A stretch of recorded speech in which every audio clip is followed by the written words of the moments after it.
The rain fell in thick, silver curtains that night, sharp enough to sting, heavy enough to drown out the noise of the world. Neon lights from a lonely gas station flickered against puddles like shattered promises. Most people hurried past, collars up, hearts closed. But one frail figure didn't rush. She stood beneath the yellow light, her thin coat clinging to her small frame, her shoes soaked through. Her name was Marjorie, 73, widowed, invisible to most, but she carried something the world had long forgotten, unshakable compassion. Inside her pocket was a single crumpled $10 bill, all she had left to survive 5 more days until her next pension check. It wasn't much, but it was everything. As thunder rolled across the empty highway, she noticed him. A man in a leather jacket slumped beside a motorcycle, blood streaking down his cheek. His jacket bore the words Iron Shadows, a biker gang name most feared in town.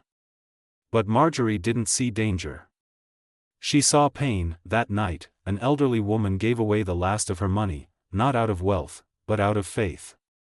What she didn't know was that her single act of kindness would echo louder than any engine, travel farther than any road, and awaken a brotherhood of bikers who would remind the world that miracles still exist. So if you believe in second chances, in hearts that still choose goodness over fear, then stay till the end. Because what happened after that rainy night will make you believe in kindness all over again. The bus hissed to a stop at the far edge of town, its headlights cutting through the downpour. Marjorie stepped off, clutching her thin coat tighter around her frail shoulders. The cold bit at her fingers, and the mud swallowed her worn-out shoes with every step. Her shift at the church donation center had been long and thankless, but she didn't mind. She'd folded sweaters for strangers, patched holes in children's clothes, and whispered quiet blessings into each bundle she packed. Her back ached. Her knees protested. But her heart, oh, her heart was still young. She shuffled past the glowing 24-hour gas and go sign, the light flickering like it was tired too. Inside, she planned to warm her hands and maybe buy herself a roll of bread. The $10 bill in her pocket felt both heavy and heartbreakingly light. Then she saw him. A man, maybe in his 30s, sat slumped beside a black motorcycle. Rain dripped off his leather jacket, glistening against blood that ran down his temple. His hair clung to his face, his breathing rough and uneven. A few yards away, 2 other bikers stood arguing near the pumps. Tanks dry, one growled. "We're stuck. Everything's gone, even the gas cards," the other snapped, kicking the wet gravel. Marjorie hesitated, heart pounding. Every warning she'd ever heard about men like them echoed in her mind: outlaws, dangerous, reckless. But then the man looked up, just for a second. His eyes, tired, hurt, human, met hers. And that was enough. Without a word, she approached, her step small but steady. "Son," she whispered, placing a trembling hand on his arm, "you look like you need a bit of help." He tried to speak but only managed a hoarse cough. She didn't ask for details. She didn't ask what kind of trouble he was in. Instead, she slipped her last $10 bill into his rough palm and said softly, "Stay here." Inside the gas station, she used the money to buy a sandwich, bottled water, and a small pack of bandages. The cashier looked at her oddly, an old woman spending her last bit on someone who might not even thank her, but she only smiled. When she returned, he was still there, shivering. She knelt on the wet pavement, ignoring the pain in her knees. She opened the water bottle, held it to his lips, and wiped the blood from his cheek. "You'll be all right," she said, her voice breaking through the sound of the rain. Sometimes, even the strongest people need a little help. He blinked hard, trying to understand this stranger's kindness. He'd been in fights before, seen loyalty crumble, seen brothers turn cold.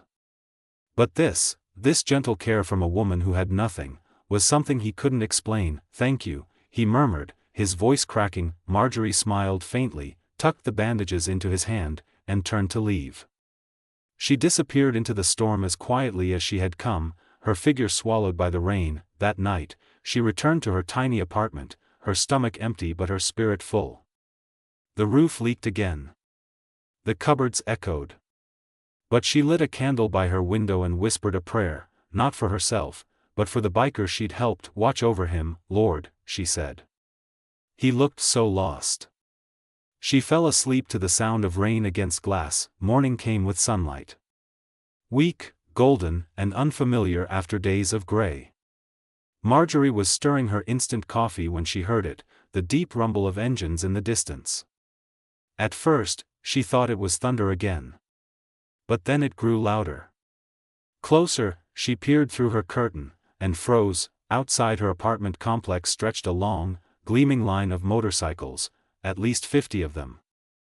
Chrome shining, engines purring like wild hearts. Neighbors spilled out of their doors, murmuring in confusion. Children pointed in awe. Marjorie's hands trembled as she stepped outside, sweater pulled close. A tall man in a leather vest walked toward her, carrying a bouquet of daisies. Behind him stood the biker from last night, Colton, now cleaned up, his bruises fading. "Ma'am," the tall man said, smiling kindly, "we've been looking for you." Colton stepped forward, eyes glistening.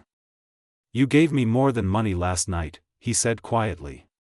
"You gave me hope when I'd lost it." They explained that they were part of a veterans biker group called Iron Shadows Riders, a brotherhood that raised funds for wounded soldiers. On their trip across states, their gas cards had been stolen, and they'd been stranded with nothing. Marjorie's small act, the last $10 she owned, had bought them the fuel and supplies they needed to make it through the night, but that wasn't all. Colton had shared her story online. And it spread like wildfire. Strangers began donating. Messages poured in. That morning, they handed her a white envelope. Inside, over $20,000.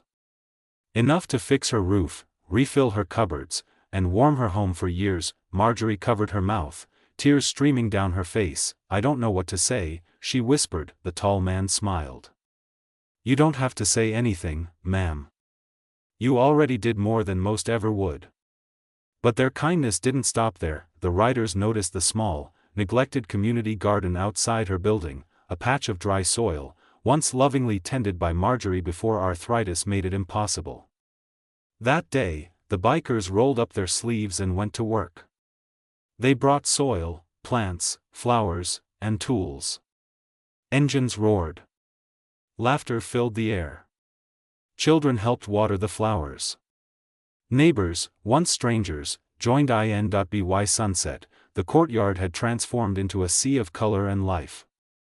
The scent of wet earth mingled with gasoline and joy. Colton placed a leather vest over her shoulders, custom-made, with a small patch on the back that read, "You're one of us now," he said, his voice steady but soft.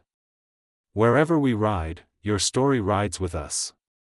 Marjorie pressed the vest to her chest, overwhelmed. The engine started up again, 50 voices in perfect harmony. The ground trembled as the riders began to leave, waving to the cheering crowd. She stood there, eyes glistening, watching the black line of bikes disappear down the highway, their tail lights glowing like stars fading into the horizon. For the first time in years, Marjorie didn't feel small. She didn't feel forgotten. She felt seen. She turned toward her blooming garden, the daisies still fresh in her hand, and whispered into the evening breeze, "Kindness always finds its way home." Later that night, as the candlelight flickered on her kitchen table, Marjorie opened the envelope again. Tucked between the bills was a note written in rough handwriting, "To the woman who reminded us what strength looks like. The road will always remember you." Colton and the Iron Shadows Riders. Her tears fell softly onto the paper. She smiled, whispering through the quiet, "Bless you, boys." Outside, the new flowers swayed gently in the wind, as if bowing to her courage. If this story touched your heart, please share it.